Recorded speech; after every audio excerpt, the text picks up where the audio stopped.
What's up, guys?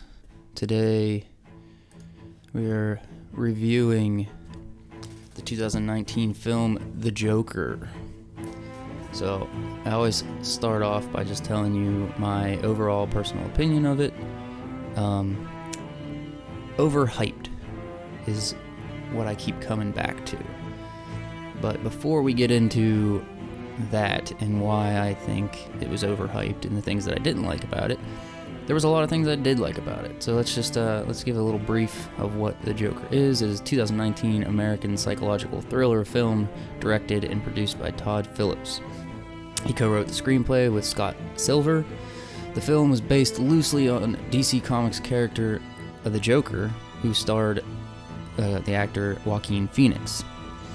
It does provide an original story for the character that has not really been told. Set in 1981, the character's name is Arthur Fleck. He's a failed stand-up comedian whose descent into insanity and nihilism inspires a violent counterculture revolution against the wealthy in a decaying Gotham City. It is also starring Robert De Niro, Zazie Beetz, Francis Conroy, Brett Collin, Glenn Flesher, Bill Camp, Shea Wingham, and Mark Marone. Alright, so what was great about The Joker? I loved the liberties that they took in this storyline. I liked the small things that they took from stories that were already established in the comic books. I love the Killing Joke, and a lot of this story was taken directly from the Killing Joke. But that being said, a lot of it was their own original ideas. The name, there was some cool twists in the movie. It's heavy set on the mental illness note of, not being cared for, not being talked to, kind of being dismissed when you say that you have anxiety or a mental illness. People just don't really take you seriously, and that's what this movie is about. Joaquin Phoenix did great. He did win the Golden Globe for Best Actor of 2019. That's another story. He nailed it. He did fantastic, but I think that Willem Dafoe deserved it. But that's not for me to say. The score in the movie was fantastic. It was intense. It kept you interested. The storyline was a little slow for me, but being a origin story, they usually are. They're not. And this movie being not your typical comic book story, he's not a superhero. He's not gonna get his powers or anything. It was a descent into madness. The look of the character was fantastic. I thought the motivations of the character were fantastic. I can see why a lot of people were unhappy with the movie, saying that it glorified violence and mental illness. But that's, if you got that from this movie, I think you missed the point. I think that's kind of what this movie is trying to say to the majority of people in America at the moment, is that we're not looking at this epidemic of mental illness and anxiety and just young people not being happy, and we're not looking into it and trying to figure out why. So the story follows along Arthur Fleck in his trying to cope with Gotham. I love the way Gotham was portrayed in this. It was way more realistic, but still gritty and gothic. He just can't catch a break here. He loses his job. He has to take care of his mentally ill mother, who's not doing so hot. She doesn't believe in him as a comedian, so there's just everything is against him, all the odds. I wasn't a huge fan of, he laughs during inappropriate moments, and I thought that was great.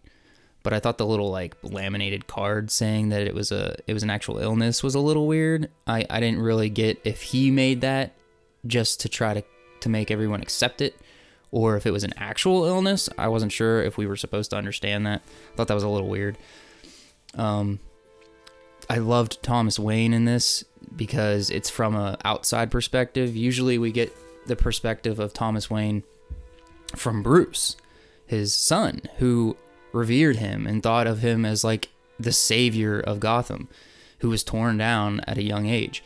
So we always saw him as a good guy. So it was nice seeing it from the perspective of someone who thought the opposite, because everything that Thomas Wayne stood for and had done was pushing Arthur Fleck lower and lower and destroying his life. And it didn't help that his mother was obsessed with Thomas Wayne. So anyways, we move along, and he's trying to be a comedian and he fails at that, and he's obsessed with this talk show host, and the talk show host invites him on, and between then you get a lot of escalation of just a lot of bad things happening to him over and over and over again. His mom thinks that Thomas Wayne is Arthur's father. Now, I loved this twist in the movie where you find out that Thomas Wayne is the Joker's father. I thought that was like mind-blowing of a twist of an original idea in this movie, that Bruce Wayne and the Joker are brothers. Because if you've ever watched or read any comic books about the Joker and Batman, they're two sides of a coin. They are both created by Gotham, but they came out of different stories. So you have one who thinks he needs to save Gotham and be heroic, and you have one who thinks he needs to burn Gotham and destroy it. But they both have the same motivations. So it would be cool if they were brothers. The timeline doesn't really make sense because Bruce is like 12 in this movie and Arthur Fleck is like 35 or 40. So by the time Bruce Wayne would be Batman, the Joker would be like 60 years old, which doesn't really make any sense. But we've had old Jokers before in the comic books, so I mean, I guess it could work out. But then they kind of go back on that, by which I understand this was just another layer of breaking Arthur Fleck by the groundskeeper telling Arthur Fleck that his mom is just a crazy lady. She made the whole thing up in her head, and he's not really related to Thomas Wayne. So you just have, and then when, Arthur breaks in and looks for his files and reads all of the stuff, he realizes that he inherited this from his mother. So technically it's his mother's fault. So he has that hatred for his mother now. So basically anything good in his life now has turned on him and created him. He starts realizing that he has delusions and hallucinations and all that great stuff. So we have Zazie Beetz, who you might know as Domino from Deadpool. She's fantastic in this movie, and I thought that was a really cool, oh, what a twist part of the movie where, he meets her in the elevator at the beginning, and she seems like she's now the only good thing in his life, and she's supporting him as a comedian and as a human being, and she goes to see him as a stand-up, and she laughs, and he's in love with her, and I thought that was pretty cool. We get the part after he turns on his mom. He goes back to the apartment to see her, and we find out that the whole time, the whole movie, that's just been a hallucination of his, that he's been imagining that they were in love and they were together. She's never actually even met him. I thought that was a cool twist. I thought that was something that showed how insane he was, rather than just glorifying it and making it seem like, oh yeah, we're on your side because they didn't listen to you when you said you have bad thoughts. That's also the part where he's in the subway on his way home and he kind of makes the transformation into the Joker, where these dudes start picking on him on the bus stop, and he finally blows one of their heads off and then kills the other two and then chases the one down in the hallway and shoots him in the head. So it has this quick escalation of stepping over that line and becoming the Joker. So, the staircase, where the detectives are slowly figuring out that it's him. Actually, I think the staircase happens after the big finale of him getting invited onto the Merle show and coming out and doing his stand-up, and then he gets to sit down and talk with him, and he tells everybody on national television that he has killed the men on the subway, and proceeds to kill Merle on television, which incites a movement in all of the downtrodden people in Gotham and the people who feel like they've been wronged. They feel like he's kind of starting this uprising and he's a savior, so they all put their clown masks on and we get these riots on the streets, destroying things. And it's cool. I mean, that's what you want from the Joker, because the Joker doesn't have superpowers, but he is motivated by Gotham, which many other people are too. So they need someone to show them a path, whether it's the right one or not. Obviously it's not, but the Joker shows them a path.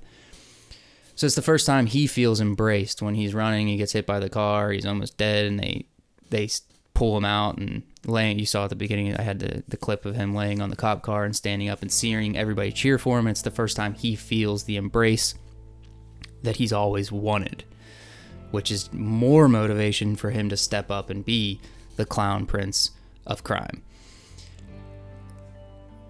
Which in turn, the best part of the movie, my personal favorite best part of the movie, is at that point, Gotham has created the Joker. 100%. He's made that step. The Gotham that we know has torn him down and raised him up as the clown prince of crime. And at the exact same time, in the alleyway, this is another original twist of theirs, one of the people who have the clown masks on kill Bruce Wayne's parents, Thomas and Martha, which in turn, he creates Batman, which is his arch nemesis or best friend. We don't know. I thought that was really cool. I thought that was a really, really well thought out plot device to connect personally the Joker and Bruce. With Bruce being so young in this movie, it was interesting to see how they were connecting these two characters in such a different way. Alright, so with all that being said, the things that I liked about it, the whole movie, take out all the little bits and pieces that connected it to Batman, because there wasn't very many. Make it a different city. Make it New York City. Don't call him the Joker. Make it any governor or person of power, not Thomas Wayne.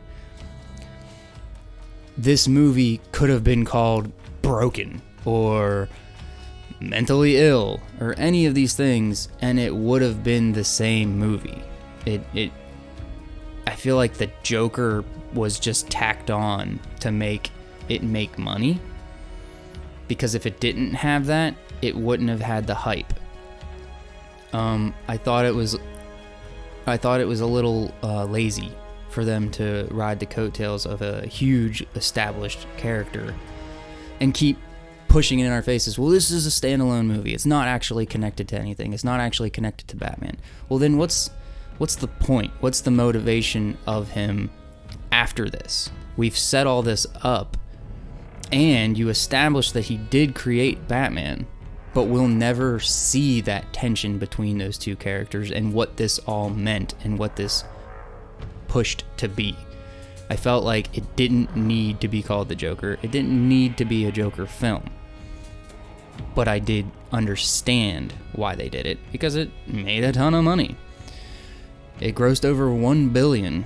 So, I mean, you can't blame them for trying to tack it on to the Joker. But there's a lot of movies that I feel like when I watch them, I feel like they just wrote a good movie and then they were like, but nobody's gonna come see it because no one knows these characters, so how can we make them care? And then they find something that's semi-similar, like, oh, the Joker, this could be a cool Joker origin story, and then they just tacked it on at the end.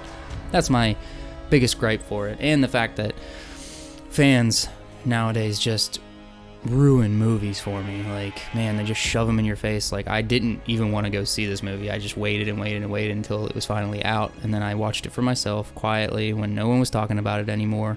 The hype was over, and I think it fell a little under par for me, specifically because of everybody overhyping it and saying that this was just mind-blowingly good.